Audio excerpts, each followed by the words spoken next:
Nah, nanti silahkan Bapak Ibu, teman-teman sekalian mempersiapkan pertanyaan yang terbaik.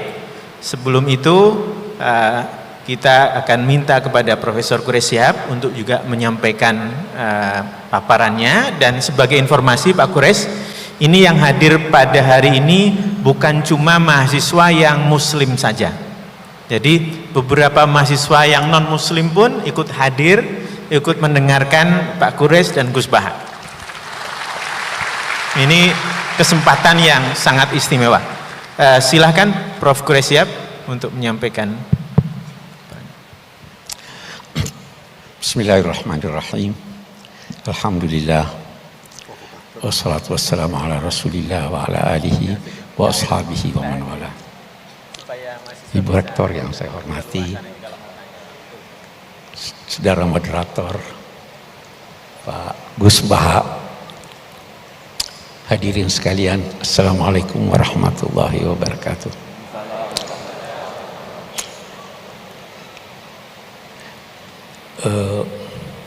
Saya tuh selalu terkagum-kagum dengan Gus Baha. Dapat saja dia kisah dari Al-Quran untuk dia jadikan sebagai nasihat buat kita semuanya. Jadi saya ingin memulai dengan mensyarah itu. Dua orang berselisih, satu kaya raya, satu miskin. Dia datang ke Nabi Daud.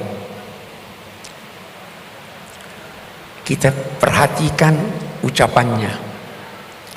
Inna hadza akhi lahu tis'un wa tis'una na'ja. Dia berselisih, tapi dia berkata, saudaraku ini. Lihat, kendati berselisih, dia masih berkata, saudaraku ini mempunyai 99 ekor kambing. Saya punya cuma satu. Dia mau yang satu itu juga dia ambil. Kita lihat lebih jauh. Nabi Daud begitu mendengar, dia lantas memberi putusan. Qad zalamaka bisu'ali na'jatik. Dia telah menganiaya kamu dengan menuntut dia punya yang satu itu. Kita lihat, benar enggak Nabi Daud ini? Tidak. Dia sadar bahwa dia telah memberi putusan sebelum mendengar dari pemilik 99. Apa maknanya? Jangan cepat-cepat beri putusan. Dengar dari seluruh pihak, baru beri putusan. Yang saya ingin katakan, kalau kita merujuk baik kepada kitab suci maupun kepada kearifan lokal, semua problema kita dapat terselesaikan dengan syarat kita menganggap yang tidak sependapat dengan kita adalah saudara kita, dan ya kan, dan berusaha mencari solusinya dari tuntunan Tuhan dan kearifan lokal kita. Dan itu sangat banyak. Ini saya kira satu yang saya ingin menjadi mukaddimah dari apapun namanya, untuk kita menghadapi ini, merawat ukhuwah.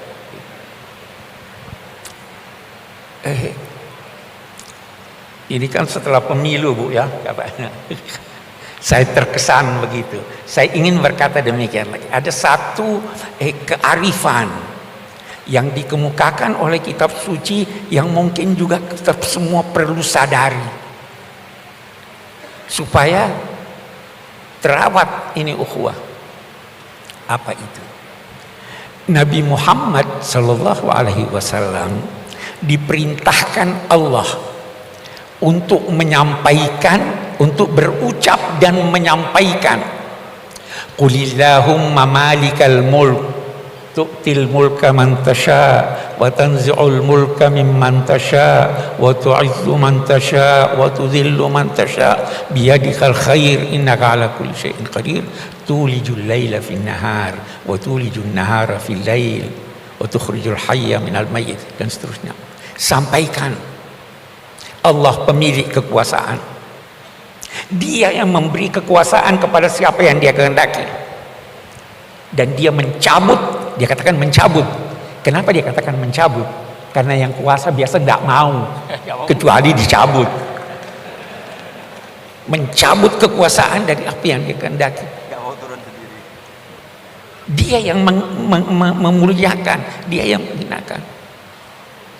Tetapi ingat, di dalam genggaman Tuhan kebajikan itu, apa maknanya? Ikuti tuntunannya, pada akhirnya kamu mendapat kebajikan.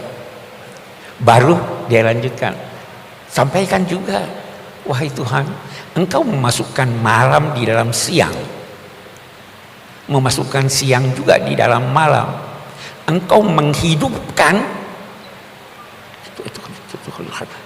mengeluarkan yang hidup dari yang mati, dan mengeluarkan yang mati dari yang hidup. Apa maknanya ini? Kata sementara pakar, inilah isyarat tentang teori dialektika. Jangan pernah menduga bahwa sesuatu yang sudah tidak ada harapan tidak mungkin muncul lagi, karena Tuhan menghidupkan dari yang mati. Ikuti saja tuntunan Allah. Nah, apa tuntunan Allah? Ini tadi sebagian yang dikemukakan. Usahakan islah, usahakan perdamaian, usahakan merawat persaudaraan. Oke. Kemudian Nabi bersabda, sebagaimana keadaan kamu, begitulah ditetapkan penguasa kamu. Kama takununa yuwalla alaikum. Hei, apapun, siapapun yang berkuasa, kekuasaannya bersumber dari Tuhan. Walaupun yang berkuasa itu menentang Tuhan. Itu Namrud, musuhnya Nabi Ibrahim, itu diberi kekuasaan oleh Tuhan. Tetapi ingat, dia yang memuliakan dan dia juga yang menghinakan, dia yang mencabut. Karena itu saya ingin berkata begini, apapun hasil akhir pemilu kita, apapun hasil akhirnya, apakah calon Anda yang menang atau dia yang kalah, ketahuilah bahwa itulah cermin dari masyarakat kita. Sebagaimana keadaan kamu, kalau Anda baik, maka itulah cermin kebaikan. Tapi kalau Anda anggap buruk, itulah cermin masyarakat kita. Kalau itu cermin masyarakat kita, maka terimalah dengan legowo, tetapi usahakan untuk memperbaiki. Jangan sampai ukhuwah ini, karena ini modal kita nih, ukhuwah ini modal kita. Nah, yakinlah bahwa di tangan Tuhan kebajikan itu. Yakinlah. Nah, satu hal lagi, kalau Anda tidak berhasil, Tuhan yang akan menetapkan buat Anda bantuannya. Yakin itu. Itu ada di Al-Quran, itu dikatakan begini, wa in kadu la yastafizzunaka liyukhrijuka minal ard idzan la yalbasuna illa qalil. Mereka itu hampir saja menjadikan engkau gelisah, Masyarakatmu gelisah dalam ketakutan. Kalau itu terjadi, yakinlah rezimnya pasti runtuh. Itu hukum kemasyarakatan. Jadi kembali pada tuntunan agama. Apapun hasilnya, kita terima sambil berusaha untuk memperbaiki, sambil menjaga ukhuwah ini, karena inilah modal kita. Kita tidak ingin ada dari luar. Mari kita selesaikan persoalan kita di dalam. Itu saya kira itu yang pertama. Sekarang saya ingin berbicara sedikit tentang apa sih ukhuwah itu. Apa itu ukhuwah? Ukhuwah itu dari segi bahasa berarti persamaan. Kita semua sama. Apapun persamaan antara sesuatu dengan sesuatu yang lain, maka itu saudaranya. Semakin banyak persamaan, semakin kukuh persaudaraan.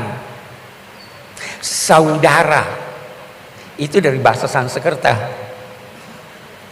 Saudara atau saudara, katanya artinya serahim, sama-sama rahimnya. Kita serahim. Nah, kemudian berkembang maknanya sebagaimana perkembangan bahasa. Jadi ada persamaan. Saya memperoleh kesan bahwa saudara itu adalah yang seudara dengan Anda. Saudara. Binatang itu saudara kita, sama-sama kita. Wa ma min ta'irin yatiru bi janahihi illa umamun amsalukum. Tidak ada suatu burung yang terbang dengan kedua sayapnya di udara kecuali sama-sama kamu. Itu saudara kita. Setan itu orang yang boros itu saudaranya setan. Innal mubadzirina kanu ikhwana syayatin. Jadi siapapun yang seudara dengan Anda adalah saudara Anda. Saudara kita. Binatang saudara kita. Tumbuhan saudara kita karena dia saudara. Bahkan dalam ajaran Al-Quran, batu pun bisa menjadi saudara kita. Gunung itu mencintai kita. Uhudun yuhibbuna. Dia juga dalam dua tanda petik hidup. Semua saudara kita. Apalagi kemudian karena itu bertingkat-tingkat dan bermacam-macam persaudaraan itu. Salah satu di antaranya adalah saudara sebangsa. Kita sama-sama. Apa itu bangsa? Beda-beda definisi para pakar tentang bangsa, tetapi yang jelas dengan bangsa, lahir bangsa dari adanya persamaan. Sama dengan saudara. Boleh jadi persamaan sejarah, persamaan budaya, persamaan cita-cita. Kita sebagai bangsa banyak sekali persamaan kita. Bahasa lebih penting bahasa pikiran daripada bahasa lisan. Harus menyatu kita. Karena itu dalam konteks persaudaraan sebangsa kita harus mencari titik temu. Tanpa titik temu kita tidak bisa mewujudkan persaudaraan sebangsa. Saya teringat Sayyidina Ali pernah berkata begini,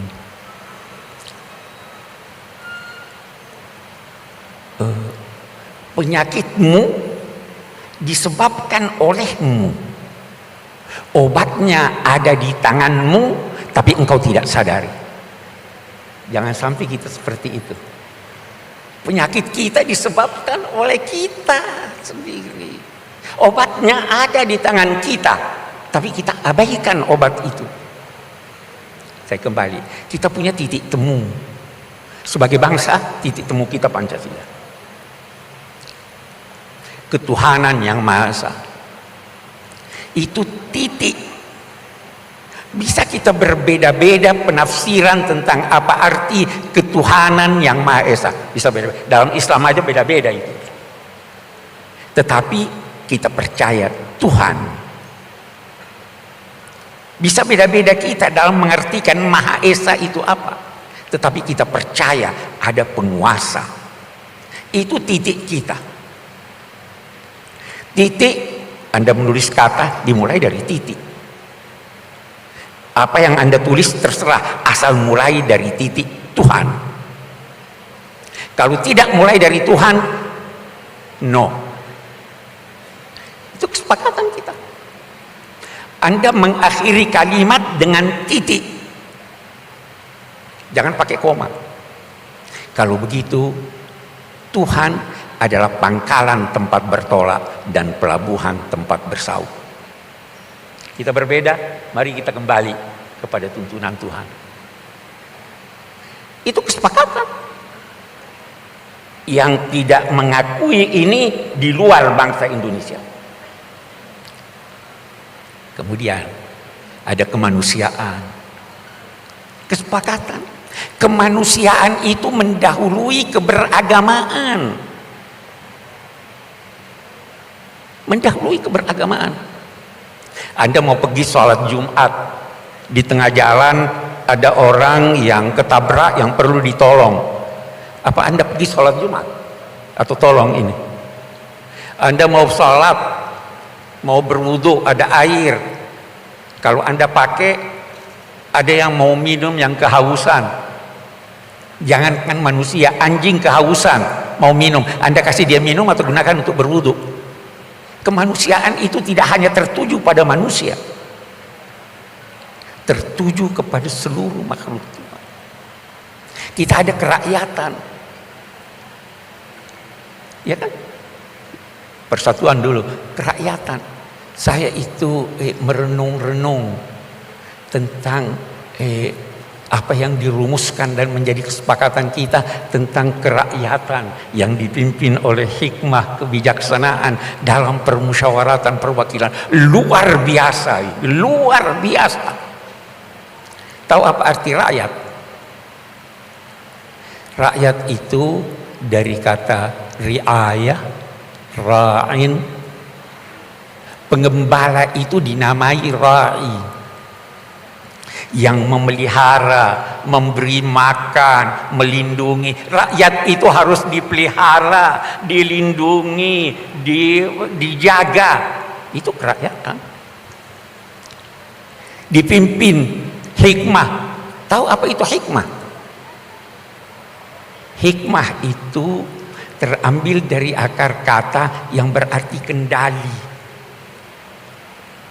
Hikmah itu sinonim dengan siasat. Siasat itu terambil dari kata ya susu sais. Dalam bahasa Indonesia ada sais. Delman, pengemudi. Yang bersiasat harus menjadi seperti pengemudi. Apa syaratnya? Dia harus kenal fungsi-fungsi dari kendaraan yang dia akan gunakan. Dia harus tahu ini rem, ini apa namanya, dan sebagainya, ini mesin. Kalau dia tidak tahu, tidak boleh dong mengemudi. Ada lagi, bukan cuma tahu, punya pengalaman dalam hal itu. Anak kecil, anak saya tahu itu, ini rem, ini klakson, ini. Tapi dia tidak tahu menggunakannya, tidak boleh mengemudi. Ada lagi? Ada. Dia harus tahu jalan, dia harus tahu arah. Kalau dia tidak tahu arah, kemana kita mau pergi? Jangan bersiasat. Itu bukan hikmah. Ada lagi? Ada. Mengemudi itu ada seninya. Bukan asal, ya ada seninya. Ada lagi, satu lagi. Dan ini yang hilang dari kita. Apa itu? Akhlak. Mengemudi itu perlu akhlak. Jangan bunyikan klakson malam-malam. Jangan menyalip dari sebelah kiri. Ada akhlaknya. Nah, kerakyatan yang dipimpin oleh hikmah,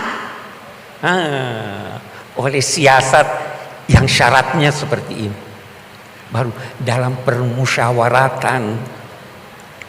Musyawarah itu apa? Musyawarah itu pada mulanya berarti mengambil madu dari sarangnya. Siapapun yang menemukan madu itu milik bersama. Karena itu Nabi bersabda, orang beriman itu seperti lebah. Bagaimana lebah?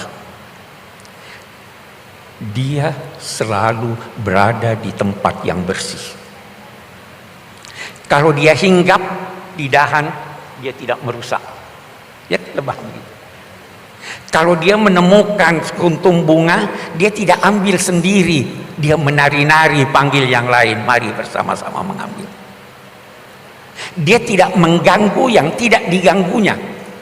Tetapi kalau dia menyengat, sengatannya obat. Itulah musyawarah. Saya ingin kembali berkata bahwa sebenarnya problema kita, kalau kita punya problem, boleh jadi kita tidak tahu penyakit kita apa. Dan kalau kita tahu, kita lupa bahwa obatnya ada pada diri kita. Kembali deh ke Pancasila, laksanakan itu secara baik dan benar, problema kita akan terselesaikan. Oke, kita bisa panjang berdiskusi menyangkut ini. Terakhir yang saya ingin katakan, persaudaraan itu dimulai dari jangan. Merawat itu lebih penting dari mengobati. Kita mau rawat. Bagaimana merawat? Kalau dalam tuntunan agama, jangan. La yaskhar qaumun min qaum. Itu di surat Al-Hujurat kan? Jangan satu kaum menghina kaum yang lain. Jangan sekelompok perempuan menghina kelompok perempuan yang lain. Boleh jadi yang dihina, yang dilecehkan lebih baik dari dia. La yaqtab ba'dukum ba'dan. Jangan mengumpat. Semua jangan. Kalau Anda bisa menghindarkan apa yang tidak baik, itu terpelihara. Nanti baru kemudian itu baru memberi. Itu kan merawatnya begitu. Kita rawat itu. Tidak. Dan terakhir, bersaudara. Siapa sih, saya kembali, saudara itu siapa? Saudara itu, puncak persaudaraan itu adalah memandang orang lain adalah diri Anda. Memandang orang lain adalah diri Anda. Anda mau yang terbaik buat Anda? Mau. Kalau begitu, itu orang itu saudara saya, itu saya, beri dia yang terbaik. Itulah puncak persaudaraan. Karena itu kalau terjadi selisih, itu di Al-Quran dikatakan orang bertakwa, al-kaziminal ghaiz, menahan amarah. Boleh jadi masih ada dendam di dalam, tapi ditahan. Lebih tinggi apa? Wal afina anin nas, memaafkan. Bukankah dia juga manusia seperti Anda? Bukankah kalau Anda bersalah, Anda mau dimaafkan? Mau lebih tinggi? Wallahu yuhibbul muhsinin. Berbuat baik kepada orang yang bersalah. Itulah cara merawat ukhuwah. Tanpa itu, terus ini begini, ini begitu. Dan pada akhirnya, setelah kita berusaha, saya garis bawahi, berusaha sekuat kemampuan sambil memelihara modal utama ini, kalau Anda belum berhasil, yakinlah bahwa Tuhan akan turun tangan. Itu hukum kemasyarakatan yang dijelaskan oleh Al-Quran. Pasti, karena apa? Setiap rezim ada ajalnya. Bukan cuma manusia yang punya ajal. Walikulli ummatin ajal fa iza ja, dan seterusnya. Ada ajalnya. Kita berusaha sebaik mungkin, tetapi tidak keluar daripada pemeliharaan kita terhadap bangsa ini, persaudaraan ini. Jangan sampai ada kekacauan. Karena sekali lagi, al-imamul jair khairun final fitnah. Penguasa yang berlaku zalim itu lebih baik daripada chaos. Wa fi ba'dhi syarri khiyar. Memang di dalam keburukan pun kita harus pandai-pandai memilih mana yang lebih sedikit keburukannya. Nah, sekali lagi terkesan tadi saya terbawa sebenarnya oleh Gus Baha ini. Itu tuntunan agama dan itu yang harus kita pertahankan. Tetapi sekali lagi jangan salah paham bahwa kita berdiam diri.